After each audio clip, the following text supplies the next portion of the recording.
Hey everyone, thanks for stopping by. PDPMO, my name is Richard. I am once again your host. Today we're going to be doing a little bit of a special one. It is the age old question, Marvel versus DC. For this one, I'll just be talking about the pros and cons of both Marvel and DC, my personal preference, why it's my personal preference, um, and just where I can see the two universes going in the near future. With most of these videos, actually, with all of these videos, what I do is I prepare something going in, so I hit my talking points. This one, I'm going in totally fresh. I'm just going to talk about what comes to me when I think about Marvel versus DC. I haven't prepared anything. If you could see my desk here, you'd see there's nothing there. I'm just going to talk about um, uh, the two franchises and where I see where they are, where they were, and where where they're going.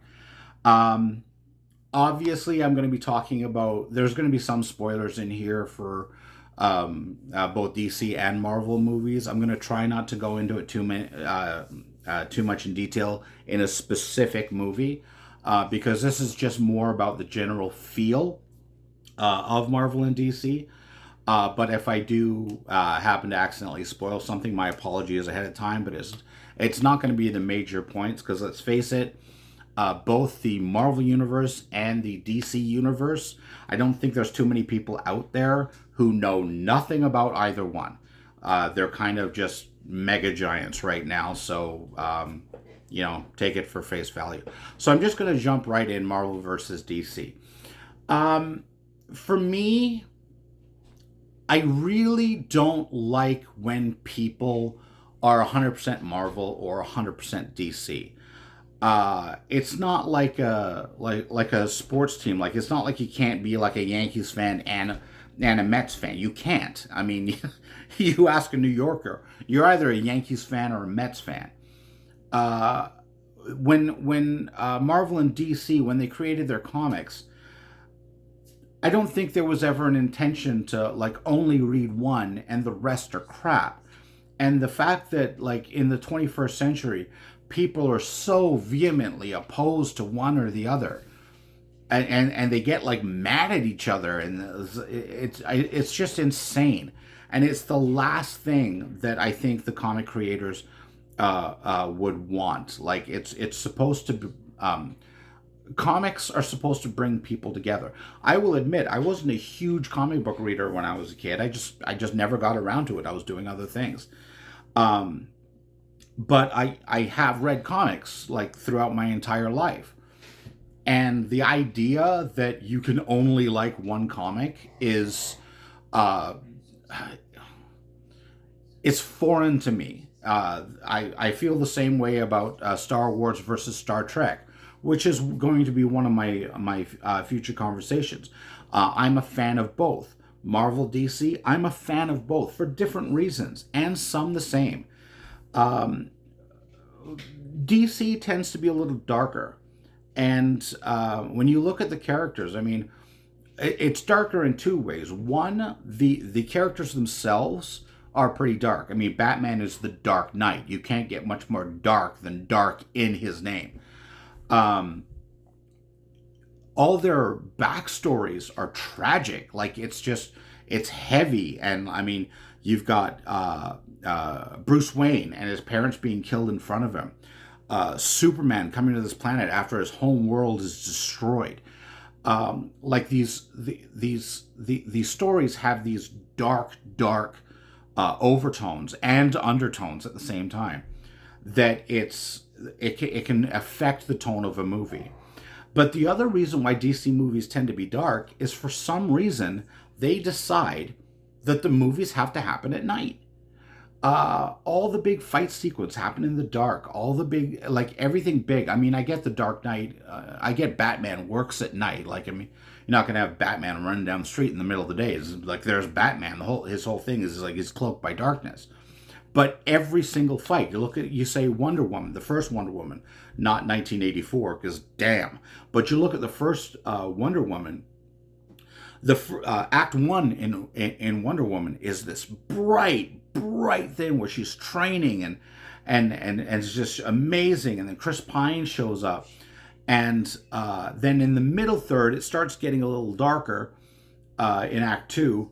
As they go to Europe, to deal with the war, and then in the final act, it goes just completely black, like completely black for the big showdown with Ares, and it's just darkness and fog and fire, and it just becomes a blur. Whereas if you look at Marvel, so much of it is bright. Yes, you have some dark origin stories, but you've got these wisecracking characters, which gives you the humor element that I think DC is lacking on the whole. Like there is humor in the DC movies, but Marvel has tried to balance this humor versus action, because that's kind of what life is. Like life can be like pretty intense, but it can also be pretty funny. But if you look at the battle sequences, you look at the Battle of New York, middle of the day, bright, you can see everything, there's no confusion.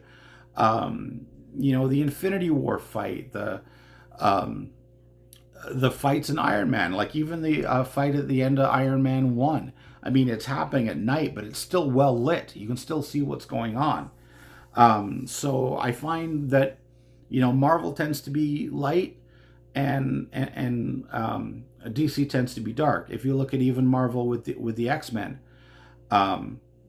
there's darkness in some of those characters. I mean, Wolverine, there's what happened to him growing up. But then you transfer to the light so you can see what's going on. So not everything is just a CGI mess in darkness. The other thing that I think DC has working against it is because DC decided, like from the beginning, that they were going to create their universe in cities that don't exist in our world. You've got your Gotham, you've got your Metropolis, you've got these cities that don't actually exist. And so anytime you have like specific landmarks in these cities, like Arkham Asylum, they're great, but they don't exist, so we can't have that connection. Again, I'm going to reference Battle of New York in the Avengers just in a minute. But DC, obviously they film like in the streets and stuff like that, and they just hide the fact that you're filming in New York or Boston or wherever they decide to film. But when you get into the specifics of the places that are specific to the DCEU, you have to do them CGI. And when you do something that's CGI in your scenery, a lot of times we lose the personal connection. Because if you look at, say, the Battle of New York in Avengers, that's New York. That's New York City. When the attack happens, we see like our New York. We see what's going on. We like the people there are New Yorkers. They're not like people of Gotham. I'm not saying you can't care about them, but we don't have a personal connection with them. In the DC universe, like I go to the third act in Wonder Woman. I wonder if part of the problem is if you do have your background CGI, maybe it's just easier to have fog and darkness, so you don't need to constantly create the scenery because it doesn't exist. You have to create it from nothing in a computer. And so if you focus on the battle between Wonder Woman and Ares, you can just black out the rest, and then it just becomes fire and smoke. And I personally think that's lazy. I can't say that's for sure what they do, but if it is, it's lazy. Whereas if you're having a fight in the Marvel universe on Earth, your background's already there. Even if you want to add CGI stuff in it, your scenery's still there already. So you just have to film your action sequences, and then you add the special effects that you need.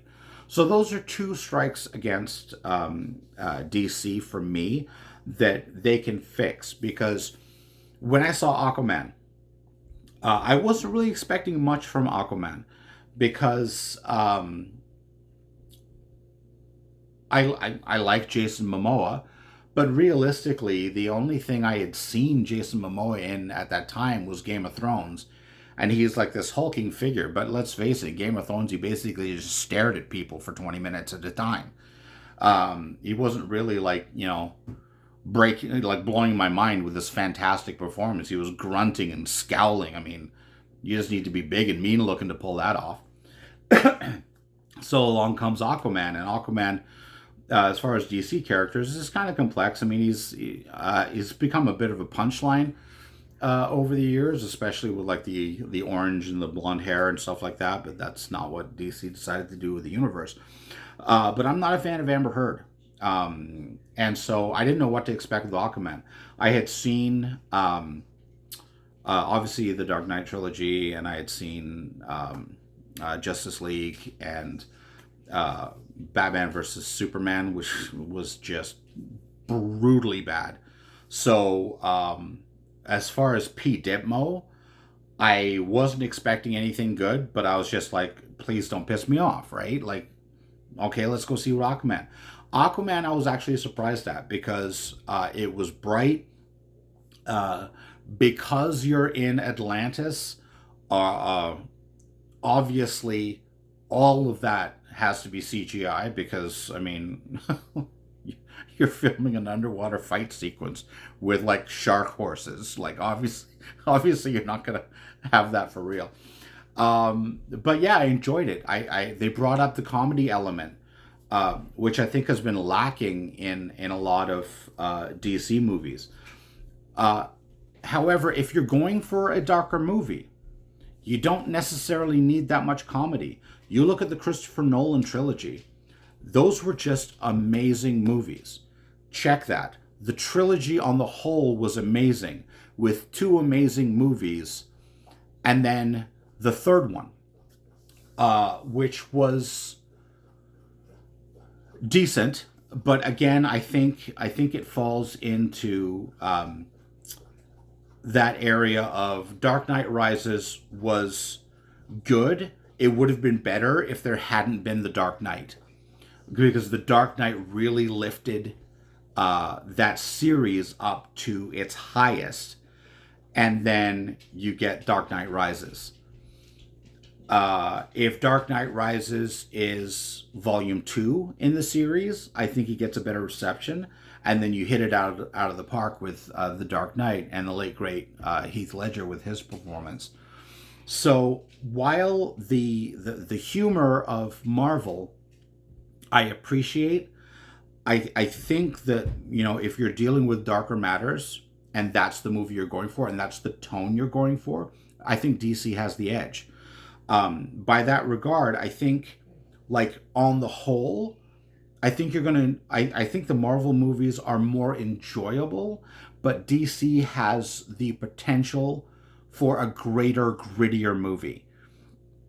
By the end of Endgame, like, of course I flipped to Marvel, like, I was spent, emotionally spent, like I was just blown away. But that was just the sheer spectacle and the like, Cap and the hammer. It was just those scenes. I'm getting goosebumps now just thinking about it. Like, it was just like, oh my God. I mean, I took my wife. She basically took me to see it, because she was never really into superhero movies until we saw the first Iron Man, and now she is obsessed with the MCU and has a Deadpool tattoo on her arm. So what have I done?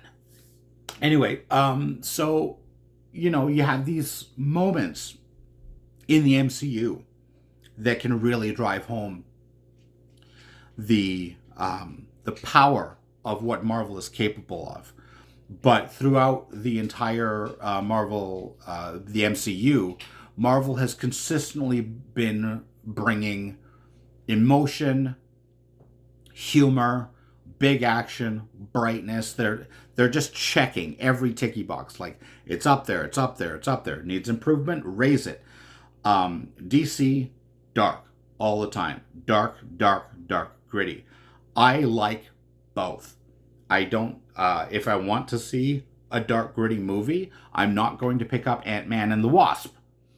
If I want to see light and funny, I'm not going to pick up Watchmen. Like, it's just, you can like both. You can appreciate both for different types of movie. I think DC has a really, really good chance here to take, I mean, I know it sounds kind of bad, but they need to take some guidance from what Marvel's been able to do, because you can have these great movies, you can have these great characters, and still elevate the humor, the enjoyment, the entertainment factor, because there's no reason everything has to be so miserable. Batman, for example, who's one of my favorite superheroes, I'm going to make a lot of people angry. I still think Michael Keaton was the best Batman. Here's why. Pause. The reason why I think Michael Keaton was the best Batman, you put on the suit, anybody can play Batman. I mean, Christian Bale, like, I'm Batman, like that whole thing. I get that. But in order to make the best Batman, you have to be the best Bruce Wayne.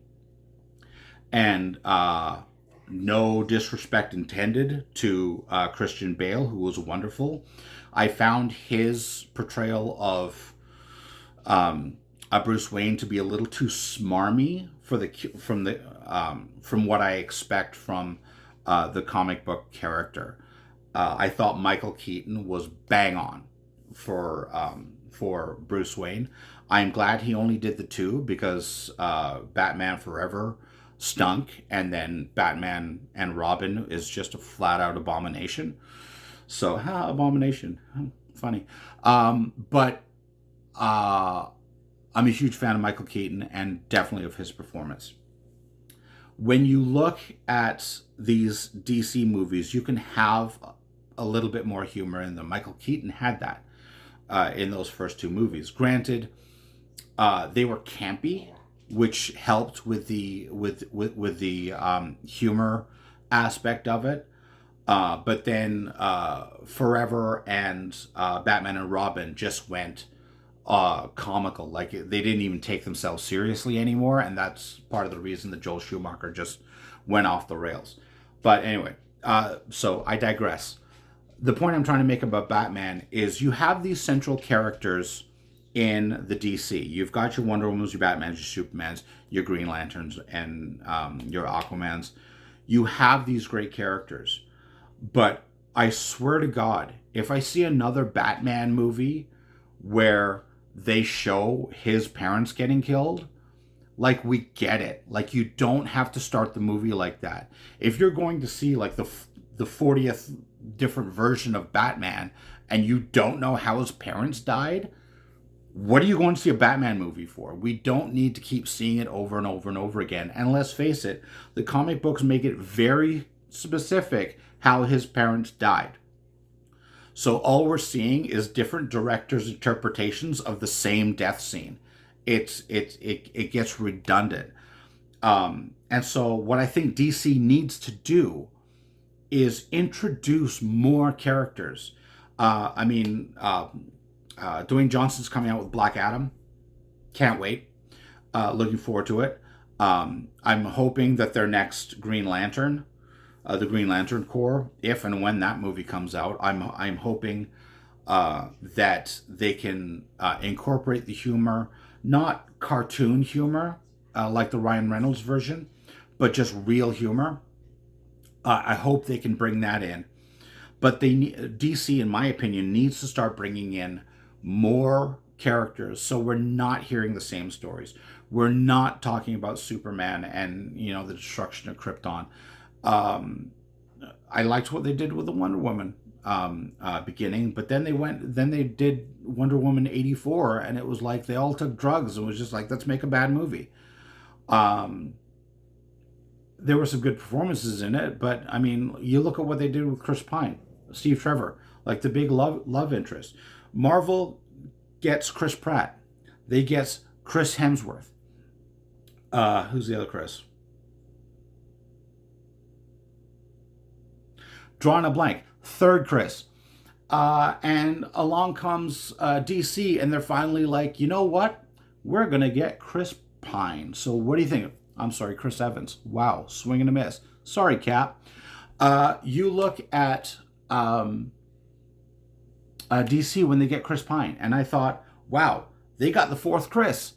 Chris Pine, great. You know what we're going to do? We're going to kill him at the end of the first movie. What? Like, I don't understand what DC is doing with the direction they're taking it. And then in the sequel, they bring him back, but in like somebody else's body, which like there's so many questions that were brought up by like, you can't just do that. But we're like, well, we have to use Chris Pine again. So here comes Steve Trevor back from the dead. It's like they wrote the first one, and they're like, we're gonna like kill him off in the first one. Oh wait, I forgot we had to make more movies. Let's make him alive again. Like it's like Dallas with like Bobby waking up. The whole thing was a dream.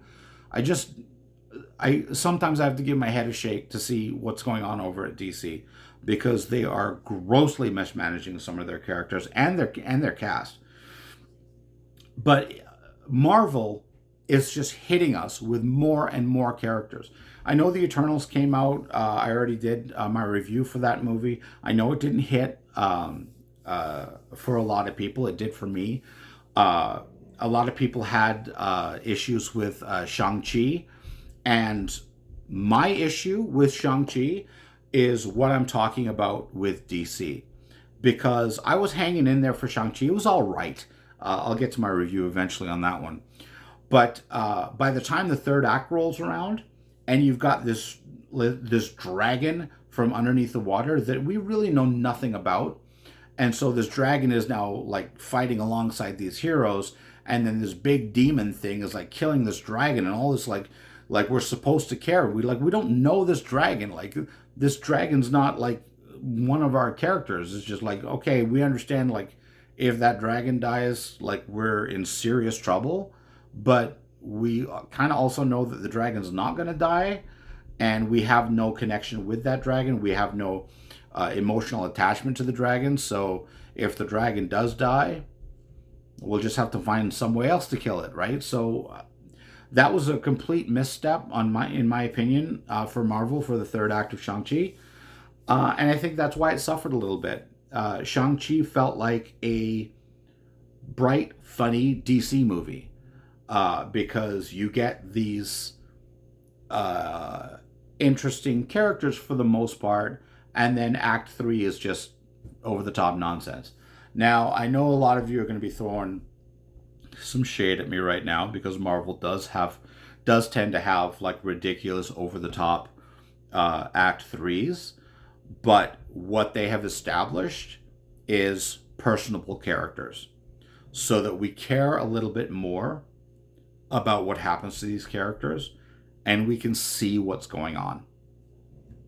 Another big difference between Marvel and DC, and again, DC is, for me, DC is notorious for this, and that is they don't seem to be able to capture collateral damage. Because I look at Man of Steel. I actually really enjoyed Man of Steel. But when it got to the third act, when Superman is fighting Zod, and this city is getting destroyed, and I know there's been a lot of people talking online about like Superman like should have taken the fight out of the city. Obviously, that's what Superman would have done. So that's a writing problem. But my issue with the actual Metropolis fight is Superman and Zod are like just destroying the city. These two guys are fighting, and they're just destroying the city. But it's like all of a sudden the city became empty. There wasn't really any, like, they're crashing through these buildings, but there's nobody in these buildings. There's all of a sudden like this like city of millions of people has become a ghost town. And so there was no, again, there was just no emotional impact. Whereas And again, I've cited this source a couple of times, but that's because I really think Marvel hit it out of the park with the Battle of New York in Avengers. You had civilians being trapped. You had the team, Cap. Again, sorry, Chris Evans, I forgot your name. You had Cap literally saying like, "You guys control the air. You know, we're gonna keep the fight contained. We're gonna save these citizens and stuff like that." That was great. They literally addressed it, and Marvel tends to do that in their movies. It's the emotional impact, like when Hawkeye loses his family, the snap, all these things, and they're showing how it affects.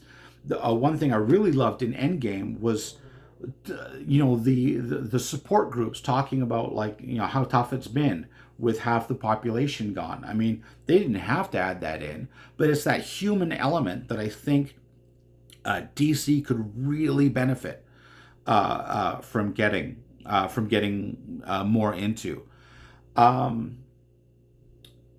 Again, I love both, but for completely different reasons. If I want like a really like a rip-roaring good time, I'll throw on a Marvel movie. Pretty much any one, with the exception of, say, Iron Man 2. And you know what? Guardians of the Galaxy 2. I know people loved it. I just didn't. Like, I have way too many problems. That will be a future review. Trust me. Because that movie pissed me off. I know a lot of these reviews so far have been like, yeah, it was okay, or yeah, it was great. Trust me, the bad ones are coming. But yeah, if I just want a good time, I'll sit down and throw on a Marvel movie, and after 2 hours, I'll be like, you know what, I feel pretty good.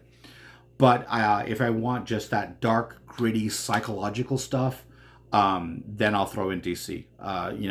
Christopher Nolan. I liked what they did with The Watchmen. First time I saw Green Lantern, I hate to admit I liked it. Second time it was just terrible, but the first time I liked it. Sony and Marvel, they're sorting their stuff out. I mean, we've got Deadpool now. I mean, Ryan Reynolds is just perfect for it. We've got the weird Sony Marvel half universe that they're now trying to add to the MCU. I'm looking forward to see where that comes, but right now I think just DC just needs to lighten up a little, give us give us more characters. Stop giving us drivel like BVS. And Marvel just needs to keep doing what they're doing. Maybe make their movies a little darker. I think we'd like that. I mean, the end of Infinity War. If you look, most people talking Infinity War versus Endgame, most people will prefer Infinity War. Endgame was a wonderful ending to it. And again, that final battle was just amazing. But the movies themselves, Infinity War, for me, is a little bit better simply because it had that darkness. They couldn't stop him. The snap happened, and it was just like, oh my God. I think Marvel could benefit from learning a little bit from DC, and I think vice versa. I think DC can learn a little bit from Marvel and just keep hitting these movies. Either way, I'm looking forward to the next movies coming out. I like where the MCU is going. I like where DC is going. When DC gets there, I just need them not to make Justice League and BVS. I need them to make more Aquamen. That's my dog barking because apparently I need to get off now.